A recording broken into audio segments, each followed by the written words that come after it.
It's no secret that the film isn't entirely historically accurate, with several aspects altered in the name of dramatic license. For example, the huge climactic scene between Mary, Saoirse Ronan, and Elizabeth, Margot Robbie, likely never happened, as it's believed that the two actually never once came face to face. There's also a moment at the very end of Mary's story that has been altered a little for the big screen.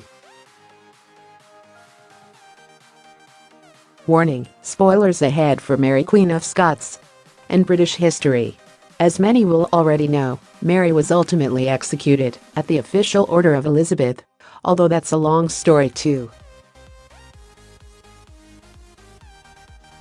But what the film doesn't show is just how gruesome her death was.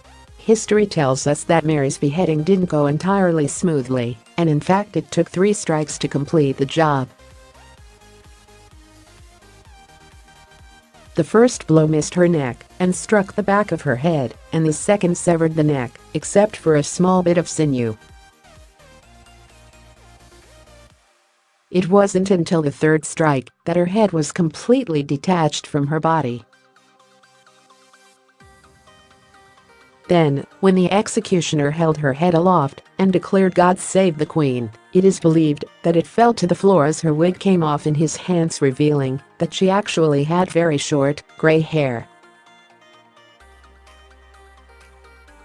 Given how unsettling all this would be to a modern audience, it's unsurprising that the death doesn't quite play out like this in the movie. Speaking on ITV's This Morning, Ronan recently explained why some of history was changed for the film, including the scene in which the two women meet.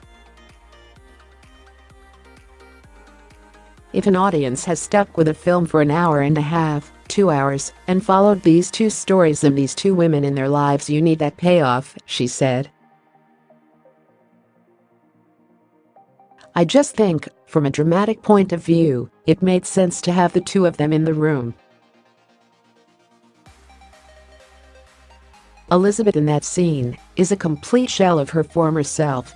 She's completely non-human.